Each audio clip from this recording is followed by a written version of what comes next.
विराजमान हुए रामलला। 24 का चुनाव किधर चला? दिबांग जी, क्या लग रहा है? बीजेपी को तो पूरी उम्मीद, मामला एक तरफा।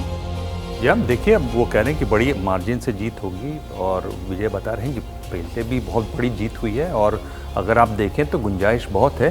पिछली बार भी जब पुलवामा हुआ और इतनी बातें हुई, अगर आप देखें तो वोट प्रतिशत तो केवल उनको 37% था जो वोट डाले गए उसमें, और जो कुल वोट हैं उसमें केवल 22% वोट था। तो बहुत गुंजाइश है कि मार्जिन अभी और बढ़ाएं।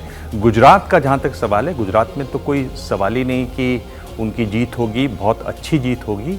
बहुत कोशिश करें आम आदमी पार्टी कांग्रेस के साथ उसका तालमेल हो जाए, लेकिन गुजरात जो एक ऐसा राज्य है, मुझे लगता है कि वो बीजेपी की वहाँ पर संपूर्ण जीत होगी और कोई भी चांस नहीं है अपोजिशन को कि कोई एक भी सीट उनको वहाँ मिले। ठीक है शुक्ला जी, विराजमान हुए रामलला। 24 चुनाव किधर चला? पूरा बीजेपी के पक्ष में। देखिए, सिर्फ राम मंदिर इशू नहीं है। भारतीय जनता पार्टी के यदि रणनीति को देखें तो भारतीय जनता पार्टी हर मुद्दे को व्यंजन की तरह सजा के रख रही है। एक एक मुद्दे को देखिए, जैसे अभी दिबांग जी ने कहा कि पुलवामा इशू अब पुराना हो चुका है, नए नए व्यंजन आ रहे हैं। उस व्यंजन में एक राम मंदिर का इशू भी है। अब आगे चल के समान नागरिक संहिता भी है, ज्ञानपीठ का भी मामला चल रहा है, मथुरा वाला इशू भी चल रहा है। ये दोनों मामले कोर्ट में हैं। कोर्ट की तरफ से सुप्रीम कोर्ट में भी, हाई कोर्ट से सुप्रीम कोर्ट पहुंच चुका है। और ये प्राण प्रतिष्ठा के बाद अब आप देखिएगा कि दो मुद्दे प्रमुखता के साथ सामने आएंगे। एक ज्ञान वापी वाला जो कोर्ट के पास सबमिट कर दिया है एएसआई ने, वो लिफाफा भी खुलेगा, उसकी रिपोर्ट देखी जाएगी। और दूसरा, सुप्रीम कोर्ट में जो मथुरा वाला केस आ गया है, उसमें मुस्लिम पक्ष की तरफ से जो बात कही जा रही है, हिंदू पक्ष की बात के बाद जो कोर्ट कमीशन था उस पर सुप्रीम कोर्ट का स्टैंड आएगा। और फिर आप देखिएगा कि ये एक व्यंजन का मुद्दा भी उस थाली में रहेगा। इसलिए चुनाव सिर्फ राम मंदिर के मुद्दे पे भारतीय जनता पार्टी नहीं लड़ेगी, वो विकास को भी रखेगी और इसके साथ साथ विरासत को भी वो रखेगी। विकास और विरासत की एक सुंदर सा एक मुद्दों का एक शो केस बना के वो जनता के बीच में जाएगी। और इस बार नरेंद्र मोदी का जो पूरा का पूरा रणनीति दिख रही है, वो ये दिख रही है कि वो बहुमत के लिए चुनाव नहीं लड़ रहे, बल्कि 303 सीट के आंकड़े को आगे ले जाने के लिए चुनाव लड़ रहे हैं। उनका टारगेट है कि कांग्रेस का जो रिकॉर्ड है, उस रिकॉर्ड को तोड़ के भारतीय जनता पार्टी की सीटें हासिल की जाए। आप जो बात कह रहे हैं विजय जी, आपने इतने समय तक बीजेपी को नजदीक से देखा, समझा, कवर किया, आपको लगता है कि मैनिफेस्टो जिसमें अभी तक अयोध्या राम मंदिर वाला मुद्दा होता था, क्या उसी रूप में मथुरा, काशी, इसको जगह दी जा सकती है क्या इस बार? मुझे इसकी संभावना कम लगती है कि वो ज्ञानवापी को या मथुरा और काशी दोनों को मैनिफेस्टो में जगह दें। वो अपने मूवमेंट में उसको जगह देंगे और उसको आगे बढ़ाएंगे। जो खासतौर से स्थानीय कार्यकर्ता है, उत्तर प्रदेश का जो कार्यकर्ता है, वो प्रधानमंत्री या भारतीय जनता पार्टी अभी नहीं चाहेगी कि जब राम जन्मभूमि का एक बड़ा मसला हल हुआ है तो तुरंत एक नए कंट्रोवर्सी या नए विवादास्पद मुद्दे के साथ जाए। लेकिन वो प्रधानमंत्री की जो गारंटी वाला जो मसला है, लाभार्थी वाला जो मसला है, योजनाएं जो सरकार की है, उसके साथ राम मंदिर अभी इतना बड़ा इशू है। मैं इसको सहमत नहीं हूँ कि अब राम मंदिर ख़त्म हो गया। राम मंदिर को पॉलिटिकली नतीजे में बदलने का तो ये वक्त है।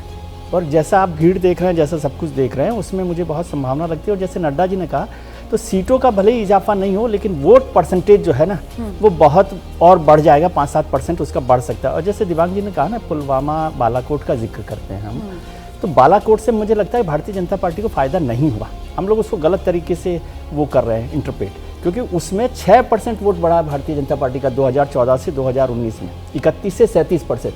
लेकिन सीट केवल 21 बढ़ी है। यदि 6% के जंप से 21 सीटें बढ़ती है, इसका मतलब पुलवामा का कोई बड़ा पॉलिटिकल फ़ायदा भारतीय जनता पार्टी को नहीं हुआ है। और अभी जो स्थिति है, 11 राज्यों में भारतीय जनता पार्टी 50% से ज़्यादा वोटों पर है। मैं देख रहा था कि 50 जो टॉप मार्जिन वाली सीटें हैं, उसमें से 42 भारतीय जनता पार्टी के पास है, जिसमें 6 लाख वोट की मार्जिन वाली भी हैं, 5 लाख मार्जिन वाली भी हैं, 4 लाख वाली भी है और 1 लाख से ज़्यादा मार्जिन वाली, कुल मिला के 224 सीटें। तो इसलिए उसमें से कम होने के चांसेस होंगे, क्योंकि एंटी इनकम्बेंसी इंडिविजुअल लेवल पर भी होती है। लेकिन उत्तर भारत में उसको नुकसान कोई होगा वो मुझे बहुत कम लग रहा है। बल्कि मैं समझता हूँ उत्तर प्रदेश, बिहार और महाराष्ट्र, ये तीनों राज्य हैं जहाँ भारतीय जनता पार्टी की सीटें बढ़ सकती हैं। और दक्षिण भारत में वो कितनी कोशिश कर रहे हैं, उसका क्या नतीजा होगा मैं नहीं बता सकता। लेकिन दक्षिण भारत में भी वोट परसेंटेज उनका बढ़ेगा। ठीक है कुर्बान अली साहब, क्योंकि थाली और व्यंजन परोसने की बात शुक्ला जी ने कही, तो उसी रूप में अगर हम इस सिचुएशन को समझें तो ये राम मंदिर का मुद्दा, ये जो स्टेपल डाइट में आएगा, मतलब ये रोटी चावल वाला मुद्दा, इस रूप में बीजेपी इस्तेमाल करेगी या फिर अचार चटनी पापड़ टाइप्स जायके के लिए?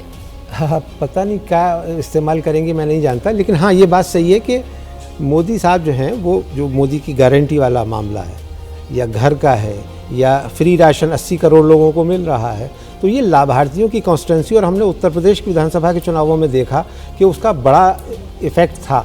इवन काफ़ी पॉकेट्स में मुसलमानों ने भी इस आधार पर वोट दिया कि उन्हें घर मिले, राशन मिला, ये सारी चीज़ें मिली। लेकिन नर्मदा के नीचे बीजेपी है कहाँ? क्या 400 सीटों का जो दावा है, क्या वो 400 सीटें लड़ाने की भी स्थिति में हैं देश भर में? ये देखने वाली बात होगी, क्योंकि तेलंगाना नहीं, आंध्रा नहीं, कर्नाटका नहीं, तमिलनाडु नहीं, केरला नहीं, महाराष्ट्र आधा, तो बाकी बचे तो ये काउ बेल्ट। अब इस काउ बेल्ट में आप 300 से आगे कितनी टैली ले जाएंगे, मुझे इसमें कुछ ज़्यादा दम नहीं नजर आता। लेकिन कल जब राम जन्मभूमि परिसर में दिव्य भव्य नव्य राम मंदिर का उद्घाटन हुआ है, वहां पर प्राण प्रतिष्ठा हुई है, उसके बाद पीएम का संबोधन हुआ, तो एक बात जो प्रधानमंत्री की तरफ से कही गई कि सागर से सरयू तक की यात्रा करके लौटा हूं, तो इससे दक्षिण भारत में बीजेपी किस रूप में अपने पैर पसार सकती है? क्या उसका कोई संकेत मिलता हुआ नजर आता है क्या? इस पर भी आगे चर्चा करेंगे।